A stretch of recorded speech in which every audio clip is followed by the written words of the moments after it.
Olá, meus queridos, tudo bem com vocês? Sejam muito bem-vindos à nossa aula de bromatologia, né?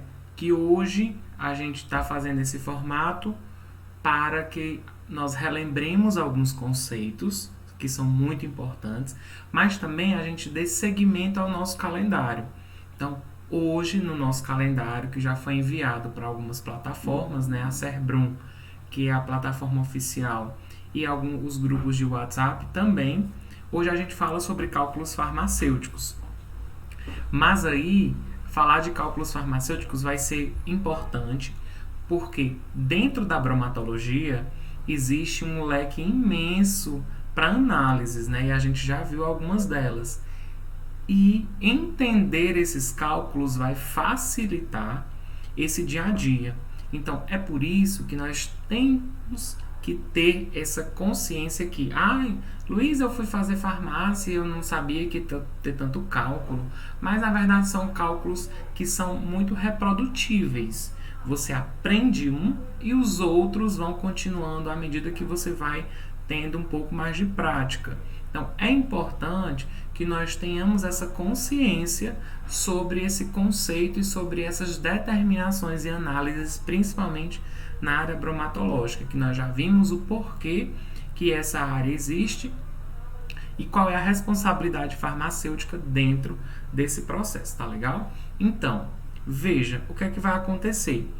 Hoje eu peguei, né, os 2 capítulos da aula passada, de água e carboidratos, e trouxe um compilado.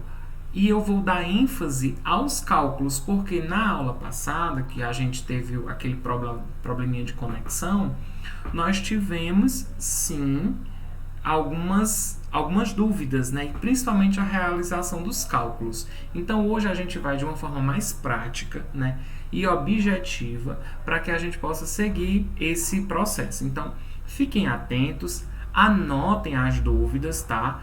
Coloquem, tomem nota, porque isso vai ser muito importante tanto para a atividade que haverá ao final da aula, quanto para o decorrer do nosso curso, da nossa disciplina, tá legal? Então a gente vai começar falando um pouquinho, né, sobre os dois, tanto sobre a água, tanto os carboidratos. Primeiro a gente fala tudo de água, depois fala tudo de carboidratos. E na água a gente vai entender como é que se calcula esse teor de umidade nos alimentos, e nos carboidratos o teor de açúcares, dos glicídios, né, para que a gente possa fazer a atividade de fibras. Então, vão acompanhando que a gente vai tendo esse contato maior, certo?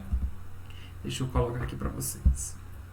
Então, reforçando, né, e aí lá da área da bioquímica, para vocês perceberem que as áreas elas são completamente interligadas. Então, lá na bioquímica, a gente estuda função, a gente estuda estrutura, a gente estuda cadeias carbônicas, geometria molecular, pontes de hidrogênio, interações.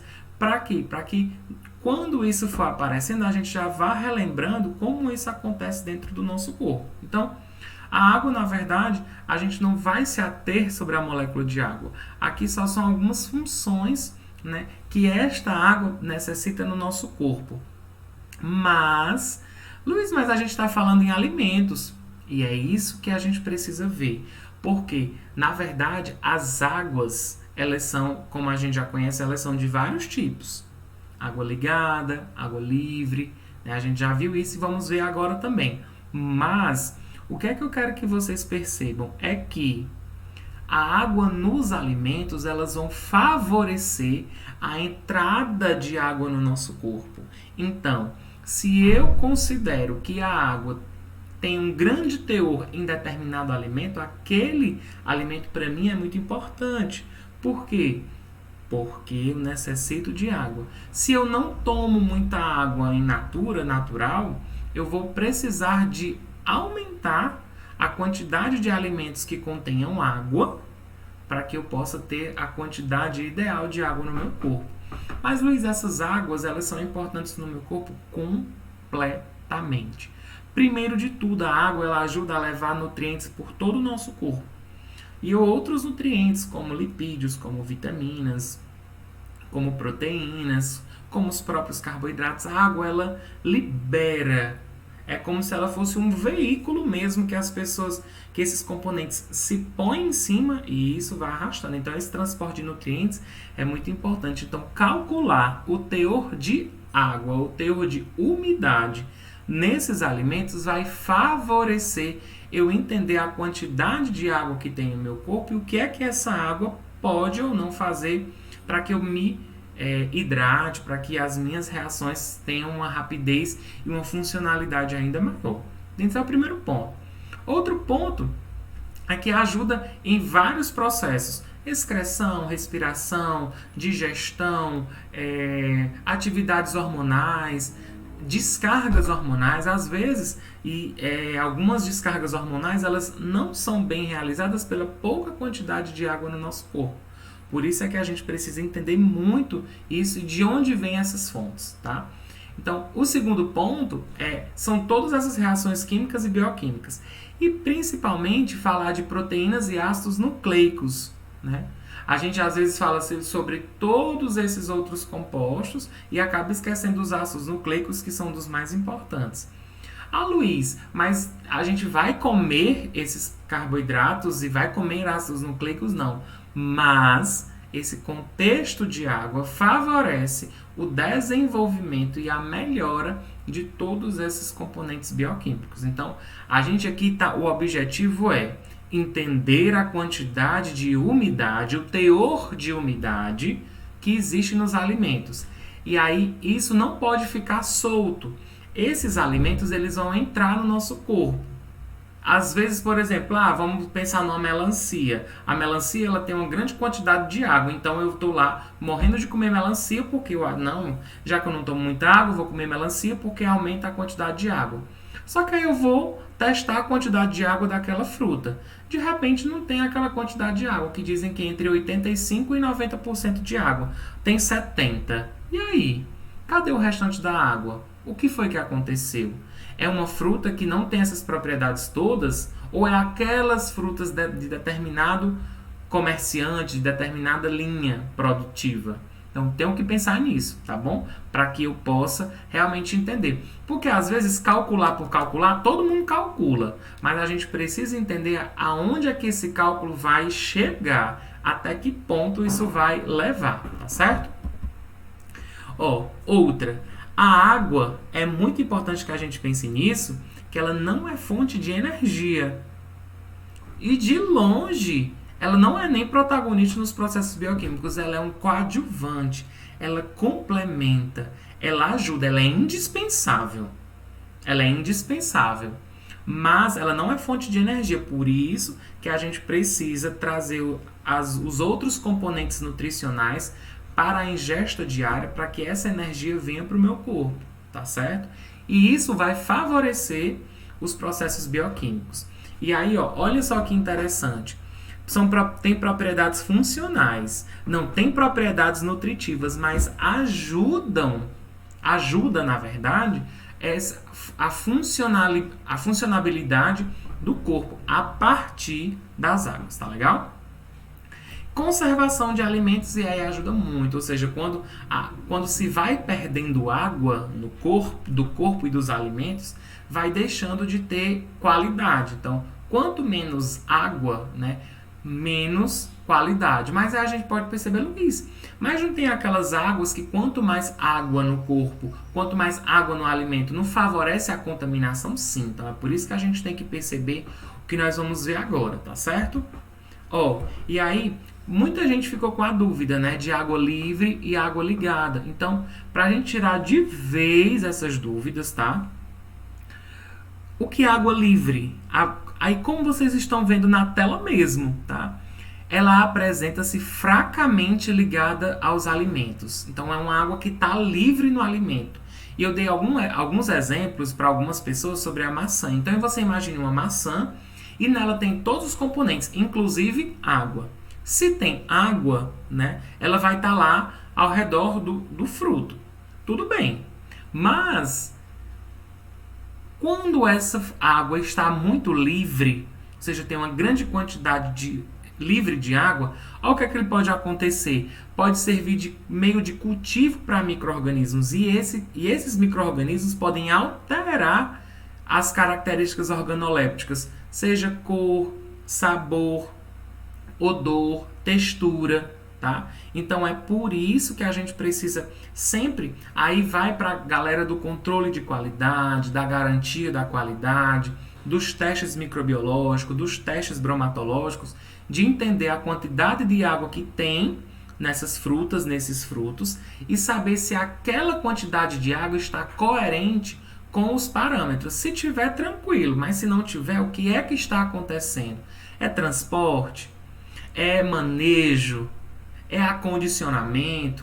É produção? Então veja a responsabilidade que o farmacêutico tem de levar a quantidade, que a gente acha que é uma bobagem, né? A quantidade de água para determinados tipos de testes e assim eu entender que reações estão acontecendo dentro do fruto, dentro do alimento, dentro da carne, dentro do leite, dentro dos derivados alimentares, tá bom? Então, a água livre é essa. Ela está fracamente ligada, ela está livre. E aí ou seja, ter grande quantidade de água livre no alimento, né?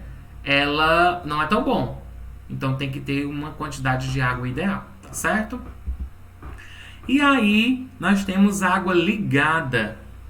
Essa água ligada, olha só como a gente pode acompanhar aí na tela. Apresenta-se fortemente ligada aos demais componentes dos alimentos. Olha, na água livre elas estão fracamente ligadas, mas na água ligada elas estão fortemente ligadas. E isso que acontece? Normalmente formando as primeiras camadas de hidratação das mesmas. Ou seja, a água ajuda aos próprios componentes para hidratar os componentes que estão nos alimentos. E aí, continuando, por estar ligada intimamente ao alimento, não serve como meio de cultivo para micro-organismos, assim como não é meio propício para a ocorrência de reações químicas e bioquímicas, porque está muito ligada. Então, veja que nós temos duas importâncias. A água livre é importante e a água ligada é importante. A água livre ela é importante quando? Porque eu dou subsídio para que as reações enzimáticas e bioquímicas daquele alimento tenham efeito. E a água ligada ela consegue hidratar a maioria dos componentes nutricionais do alimento. Então é por isso que nós temos que ter esse cuidado de quando formos calcular, quando a gente for avaliar, quando a gente for ler, que tanto a água livre quanto a água ligada, elas têm funcionalidade, elas têm funções e as duas são importantes. Nem eu posso ter uma quantidade de água livre em excesso, nem a água ligada em excesso. As duas precisam ter numa quantidade equilibrada para o desenvolvimento ideal das propriedades nutricionais e das características organolépticas daquele fruto em questão, tá bom? Então, que a gente pense nisso para que a gente possa entender que calcular o teor de umidade, calcular a água do alimento é importante para a gente perceber o quão é que ela deve estar no nosso corpo ou não deve estar, tá certo? Olha, e aí, no nosso manual existem, lembra, para cada tipo de laboratório, para cada tipo de rotina industrial, para cada tipo de laboratório, existe métodos bem diferentes de análises, tá? Mas no que a gente vem acompanhando, nós temos as análises do Adolfo Lutz, que é um instituto de referência nacional. Inclusive, eles têm métodos farmacopeicos validados. Então, é por isso que a gente estuda. Porque esses métodos, como já foram validados, eles têm confiabilidade. Se eles têm confiabilidade, a gente pode fazer super tranquilo, tá certo? Vejam. O que é que diz? A determinação da umidade do alimento é normalmente a primeira análise bromatológica. O alimento precisa ter água. Ah, Luiz, mesmo aqueles frutos secos têm uma quantidade quase zero de água, mas contém, tá? Ou seja, mas Luiz, aqueles desidratados ali não tem. porque eles já passaram por esse processo. Então, é por isso que a gente precisa entender que existem frutos secos, frutos desidratados, frutos in natura, e aí a quantidade de água nesses são bem diferentes, tá bom? O que é que acontece? O Instituto Adolfo Lutz, eles dão um teste.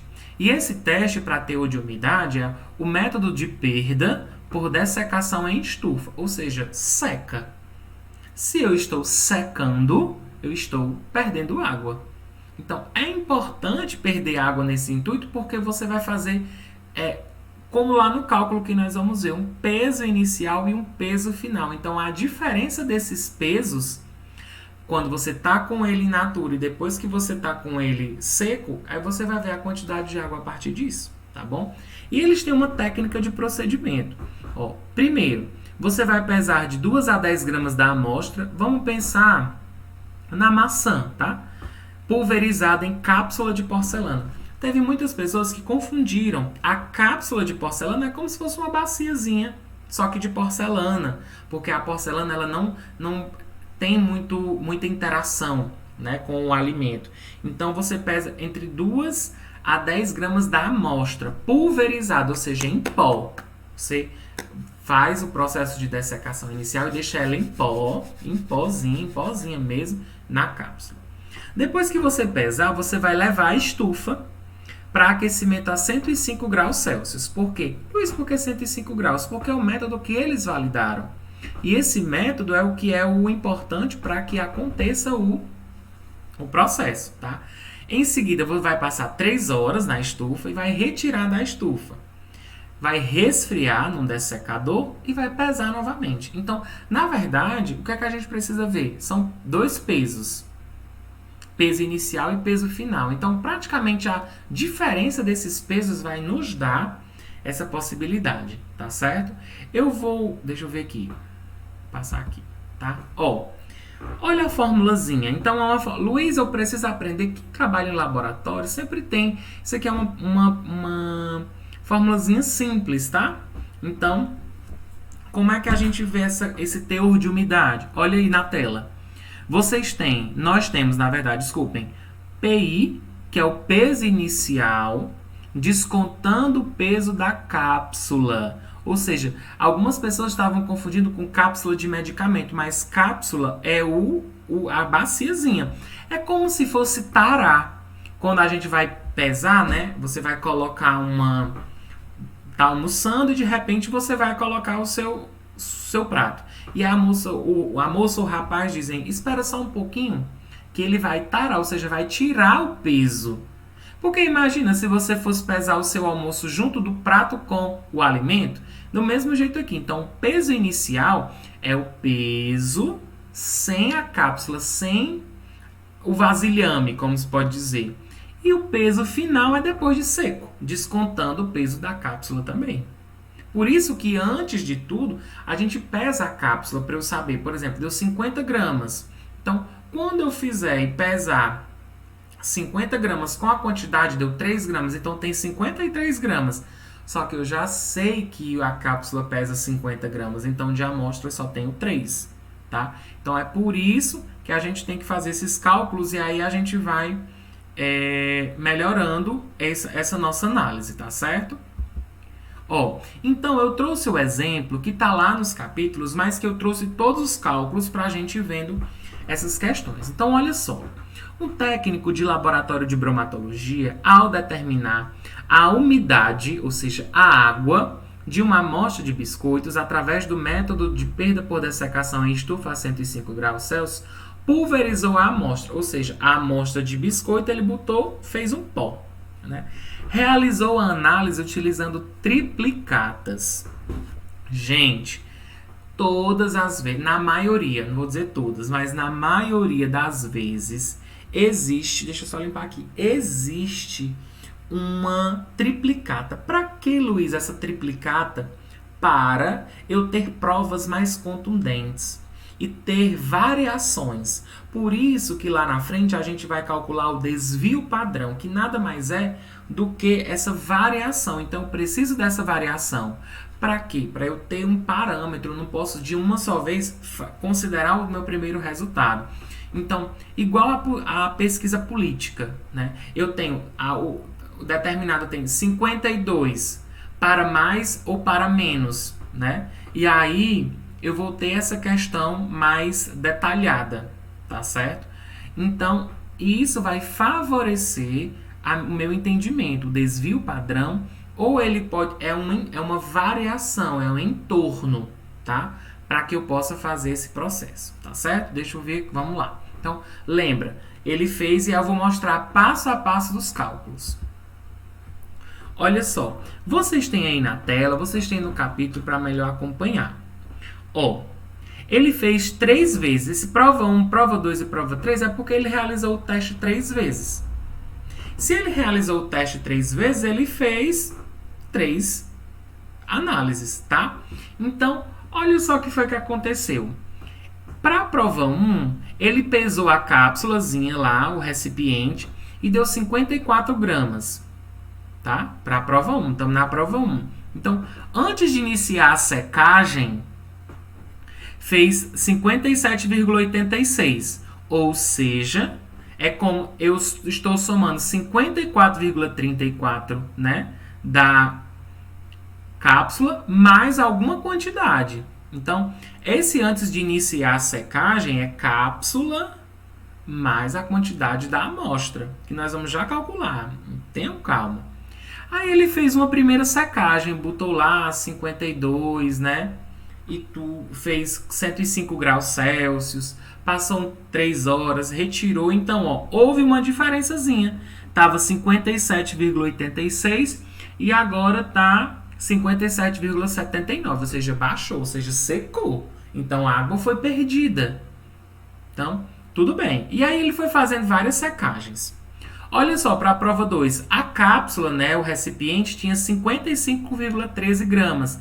E antes de iniciar a secagem, foi para 64,08. Né? Então, possivelmente nessa diferença, teve uma quantidade a mais de amostra. Na prova 3, do mesmo jeito, 53,40 o recipiente e subiu um pouquinho para 58,25. Beleza? Então aí é tranquilo, tá bom? Deixa eu ver aqui uma coisa para a gente focar. Eu vou desaparecer aqui um pouquinho para vocês, para a gente ficar mais à vontade. Deixa eu colocar aqui. Vamos ver aqui. Para vocês ficarem mais... Ó. Vejam. O que é que acontece? Para que eu possa ter o meu teor de umidade, eu vou fazer o cálculo, tá, de todas as provas. Ó, veja o que era que eu estava falando lá. Ó. Após a primeira secagem, 57,86 era antes de iniciar. Menos 54,34, que era o peso. Então, quantidade de amostra que eu tinha? 3,52. Eu só tinha de quantidade de biscoito só 3,52 gramas no início de tudo, tá certo? Beleza. E aí, ó, prova 2. A minha cápsula tinha 55,13. Só que quando eu pesei, antes de colocar na estufa, tinha 64,08. Então, só de biscoito eu tinha 8,95 gramas. Tá legal? Tranquilo. Na prova 3, a minha cápsula, ó, aí embaixo, 53,40. Só que antes de pesar, eu coloquei 58,25. Então, de amostra, de biscoito, só tinha 4,85, tá? Beleza, até aí. Essa primeira aí, ó, essa antes, em cima da linha, que vocês podem ver, nessa prova 1, prova 2 e prova 3, é antes de secar, ou seja, antes de começar a secar. Veja, então, depois da terceira secagem,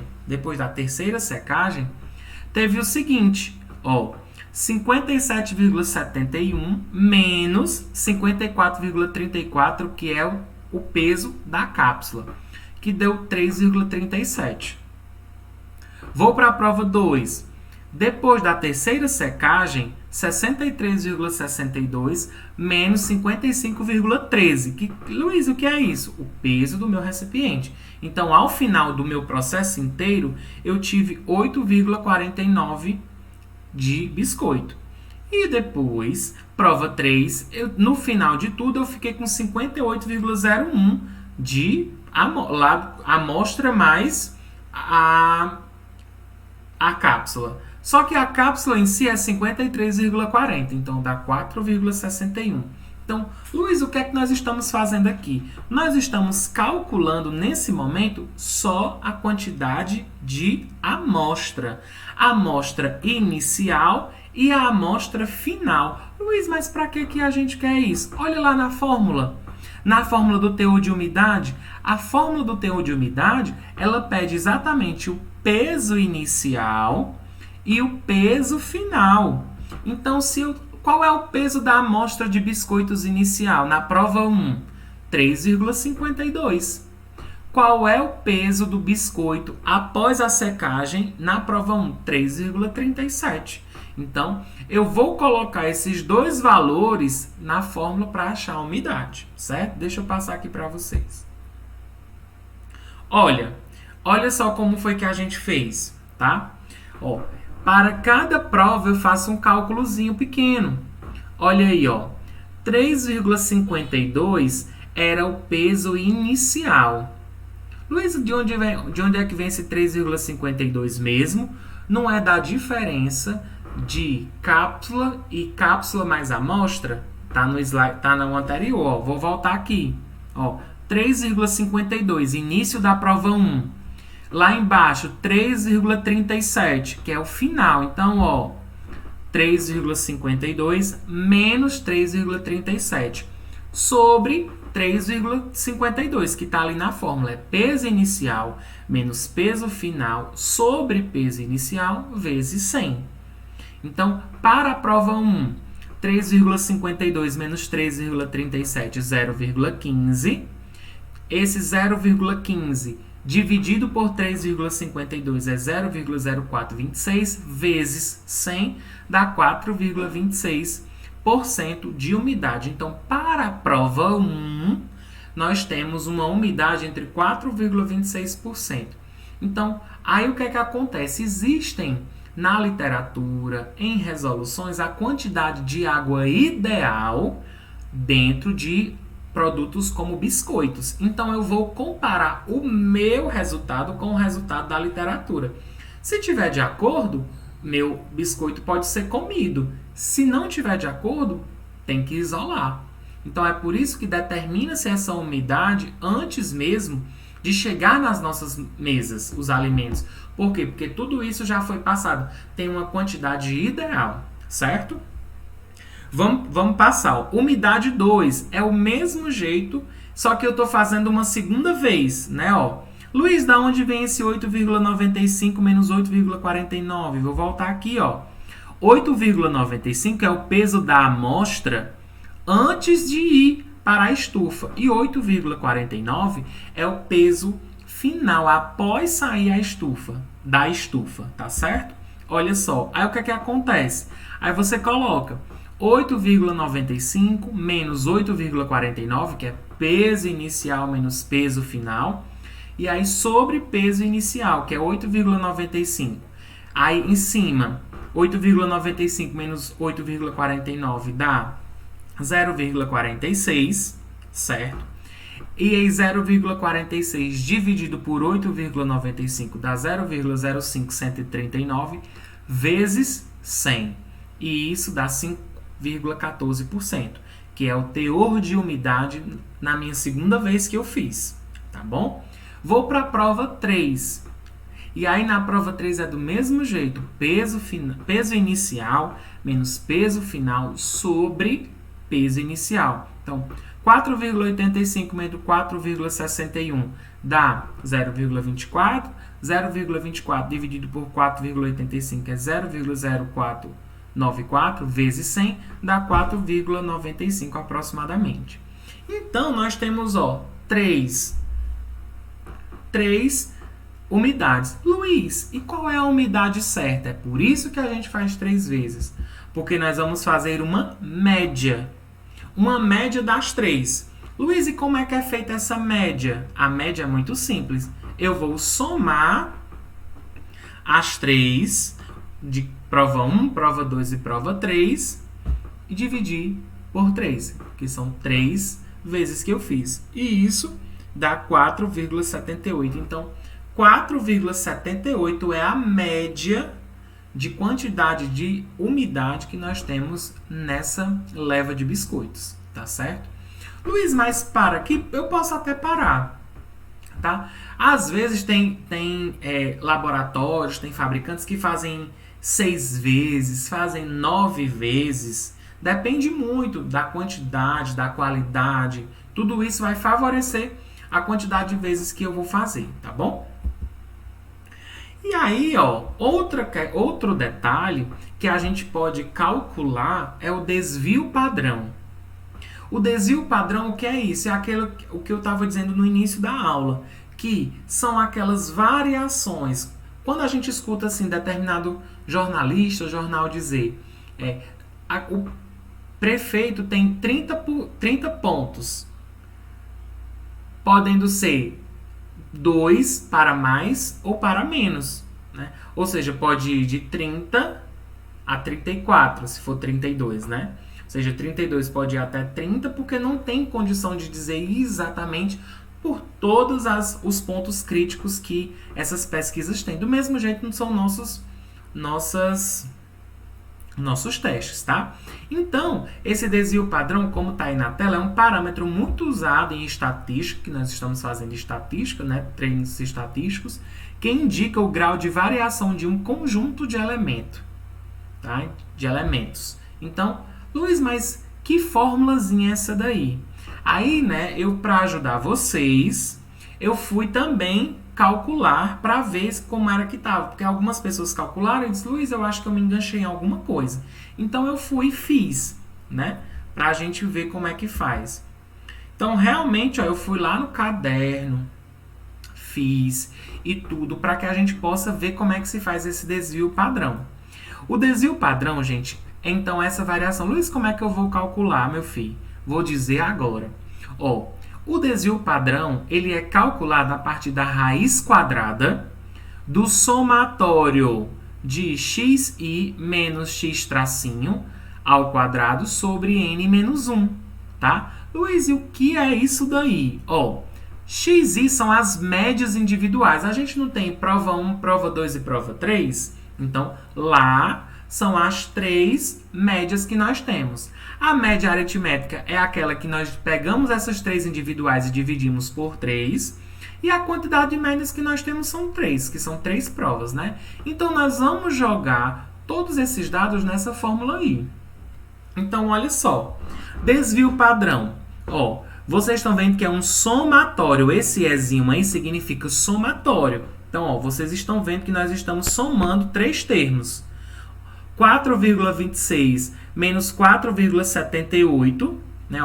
Que 4,26 é a primeira média lá da prova individual, vocês vão olhar depois, menos 4,78, que é a média aritmética, ao quadrado, mais 5,14, que é a segunda média individual, menos a média aritmética, que é 4,78 ao quadrado, mais 4,95, que é a média individual da terceira prova, da prova 3, menos 4,78 ao quadrado. E aí embaixo 3, que são a quantidade de provas que nós temos, menos 1. Então, aí, gente, é cálculo. Somente cálculo. Então, olha só. Esse primeiro resultado deu menos 0,52 ao quadrado, mais 0,36 ao quadrado, mais 0,17 ao quadrado. Então, vou calcular. Quanto é que dá menos 0,52 ao quadrado? Lembrando, ó, base negativa com expoente par. O resultado é positivo. Então, ó, 0,2704 mais 0,36 ao quadrado, 0,1296. Mais 0,17 ao quadrado, 0, deixa eu ver aqui, que está mesmo em cima. Desculpa, vou voltar aqui. São os errinhos, né? 0,0289, não é isso? Então, você vai, essa soma dá 0,4289 dividido por 2. Isso dá 0,4. Você divide, né? E a raiz desse valor dá 0,458, que é aproximadamente 0,46. Ou seja, a minha média sempre tem que ser em torno de 4,78, podendo chegar tanto para mais 0,46 ou menos 0,46. Então, o desvio padrão vai oscilar, tá certo? Então, esse desvio padrão, nós vamos ver também no teor de carboidratos e vocês vão ver mais uma vez essa resolução, mas vão fixando isso, beleza? Deixa eu trazer para cá. E aí, deixa eu voltar aqui para vocês, para a gente se ver de novo, né? Que é bom a gente ficar vendo. Oi! Vamos agora no de carboidratos, né? E aí, carboidratos é do mesmo jeito, a gente não vai se ater a essas informações bioquímicas, mas é sempre bom lembrar que os carboidratos, eles são aldoses ou são cetoses, né? Sempre. Por quê? Porque aldeído mais álcool e cetona mais álcool, né? E isso vai favorecer demais o nosso contato, beleza? Por quê? Porque a gente sempre vai pensando isso, que é sempre um álcool com cetona, é sempre um álcool com um aldeído, tá? Alguns possuem sabor adocicado, às vezes tem alguns, outros nem tanto, mas lá na transformação das moléculas se transforma sim em sabores doces. E dentre as principais funções biológicas estão simplesmente a energia e a função de fibra, né, que nos dá aquela disposição de energia. Mas a gente não pode ter essa quantidade muito alta de carboidratos no nosso corpo, porque senão gera alguns problemas como obesidade, síndrome metabólica, doenças cardiovasculares, né, diabetes. Então é por isso, principalmente diabetes, que a gente tem que ter essa energia, mas de uma maneira adequada, tá? Vou passar aqui. A diferença, né? Nós temos uma classificação: monossacarídeos, oligosacarídeos e polissacarídeos. Os monossacarídeos são as hexoses, o principal classificação. Nós temos trioses, tetroses, pentoses, hexoses, porque uma das principais é a molécula de glicose, né? A glicose está presente em todo o nosso corpo. Os oligosacarídeos são a molécula de 2 monossacarídeos, principalmente os disacarídeos, né? Nós temos galactose, nós temos maltose. Não, desculpa. Nós temos galactose, nós temos frutose, né? E os polissacarídeos, amido, celulose, pectina e fibras. São esses componentes que representam os polissacarídeos. Isso a gente tem que ter muita, sempre porque a maioria das nossas fontes alimentares é a maioria do comércio e da produção industrial. Então, todos esses cálculos de glicídios, né, e fibras principalmente, que tem nesses compostos, favorecem também a questão de digestão, de orientação, de percepções sobre o alimento, tá bom? Então, nós vamos ver esse teor mais principal de glicídios, ou seja, o teor de açúcar dentro desses alimentos e o teor de fibras também, tá bom? Olha só, vou desaparecer aqui um pouquinho para ir mostrando para vocês, tá? Como é que nós... Olha só. Esse é um método de Fehling ou de Fehling, mas geralmente é Fehling que chama, tá? É um método também simples, muito simples e que vai favorecer a gente identificar esses açúcares, mas é na mesma ideia do teor de umidade, tá bom? Ó, transferiu para cada prova, ou seja, ele fez em 3 provas também, para um balão volumétrico de 100 ml. Ou seja, cada quantidadezinha de açúcar, ele vai colocar, a quantidade da amostra, ele coloca num balão volumétrico, como vocês estão vendo aí na figura 1, tá? Depois ele completou o volume com água destilada e filtrou.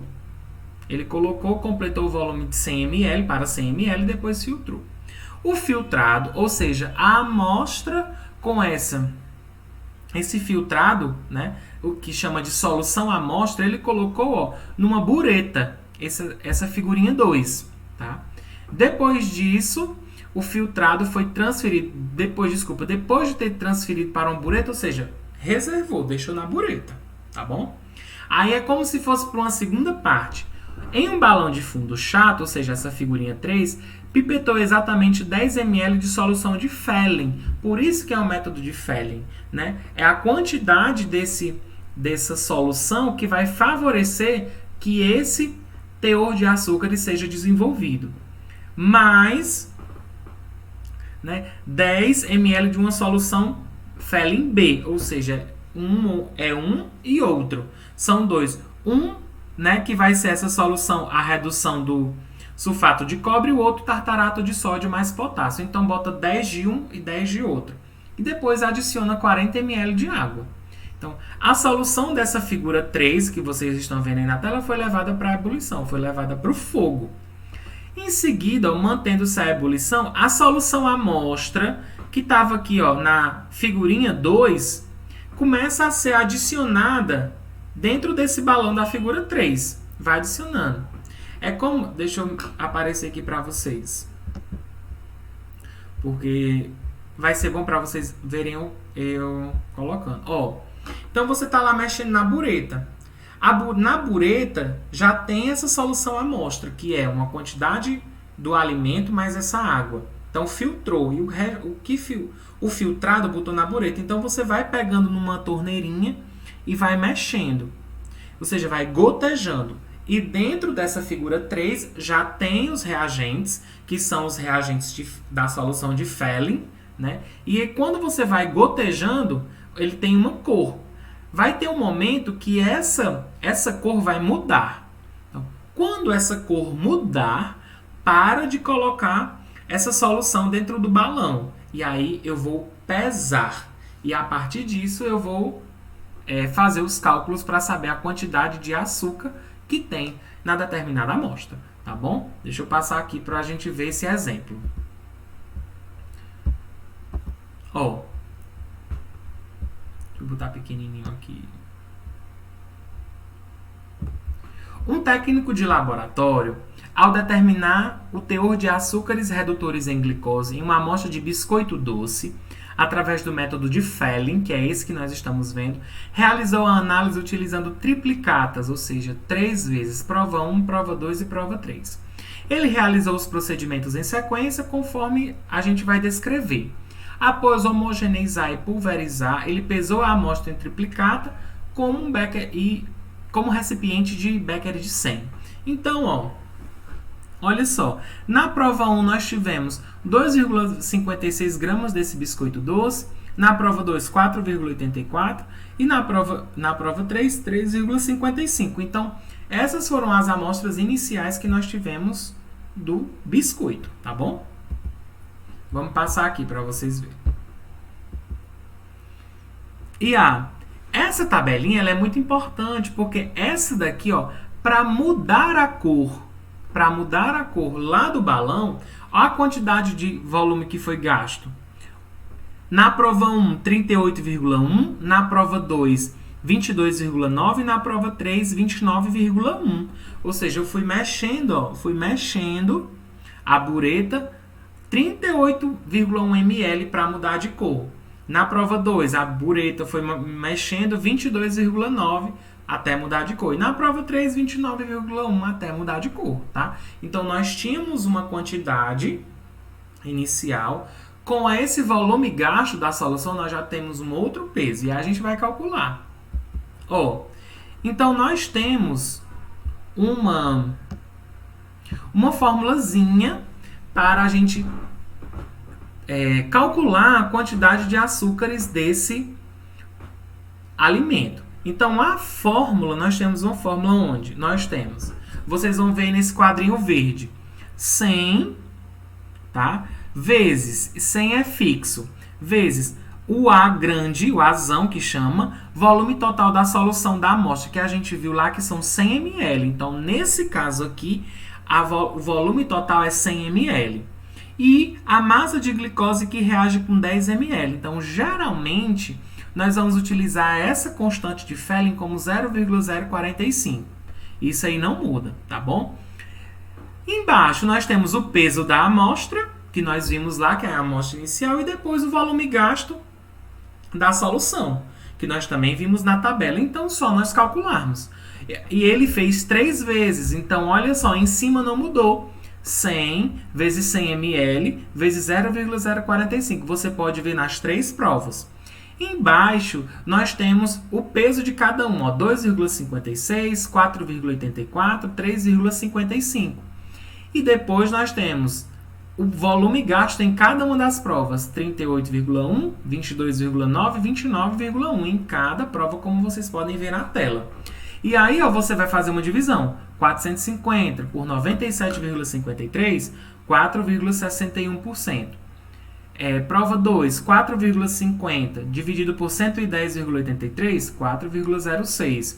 Prova 3, 450 dividido por 103,305, que é o resultado das multiplicações, dá 4,36%. Então, Luiz, do mesmo jeito da outra, nós vamos fazer uma média para saber qual é o teor de açúcar desse biscoito, do mesmo jeito, tá? Vou passar aqui para vocês verem. Somei da primeira prova 4,61 mais 4,06 mais 4,36, tudo isso dividido por 3 e dá 4,34%, tá? Então, vocês avaliem que a gente pegou as 3 provas e dividiu por 3, tá bom? Então, essa 4,34 é a quantidade de açúcares que nós temos neste biscoito. Luiz, nós precisamos calcular o desvio padrão? Também, porque nós temos que, quando a gente for fazer outras vezes, ter uma variação considerável nos testes, tá bom? Então, do mesmo jeito, eu fiz para cá, para nós entendermos mais uma vez, o desvio padrão agora de açúcares, tá? Mesma fórmula, não muda nada, o desvio padrão é eterno, tá? XI são as médias individuais que nós calculamos de prova 1, prova 2 e prova 3. A média aritmética, que é a soma dessas 3 médias individuais dividido por 3, que nós já fizemos também. E a quantidade de médias, tá bom? Olha só. Então, vamos calcular o somatório de tudo isso dividido por n-1.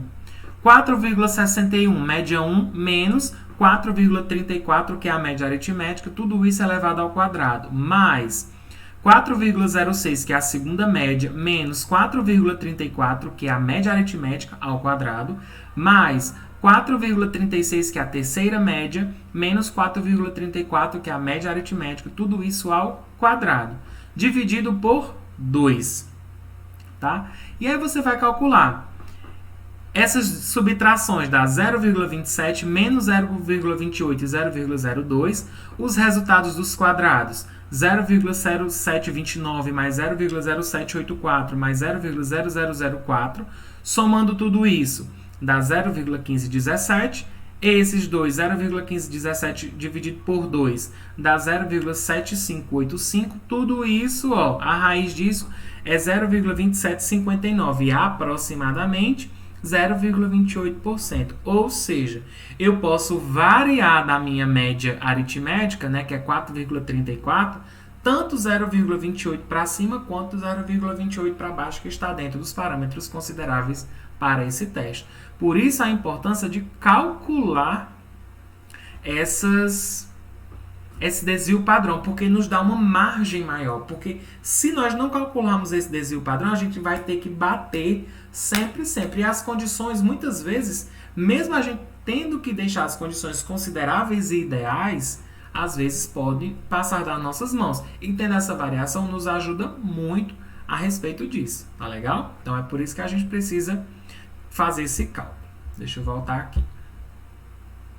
E aí, ó, nós temos o teor de fibras. O teor de fibras, nós temos uma formulazinha ótima também, super simples, que primeiro é um tratamento químico, eu já vou falar da fórmula, que vai fazer depois que eu realizo algum tratamento químico, nós vamos ter o teor de fibras associado a essa fórmula aí, ó, que é a fibra bruta.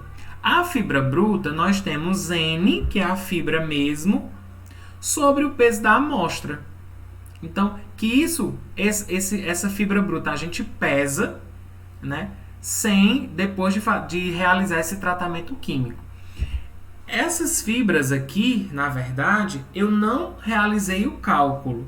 Por quê? Porque ele vai seguir lá aquele nosso contexto inicial, tá bom? Que a gente tem que fazer as 3 vezes sobre a fibra bruta dividido pelo peso da amostra. Por que eu não fiz? Porque isso vai ser uma atividade para vocês. E, ou seja, esse passo a passo que vocês tiveram do teor de umidade e do teor de carboidrato vai favorecer o teor de fibras. Isso vai ser a atividade de hoje, tá bom? Então, relacionando com as 2 atividades que nós já tivemos, que é das perguntas de água e das perguntas de carboidratos, nós temos esses cálculos do teor de fibras para fazer. E aí vai gerar a atividade que é para ser entregue na sexta-feira que vem, que é o dia da nossa avaliação. Vou até subir aqui para vocês, a gente se ver melhor, né?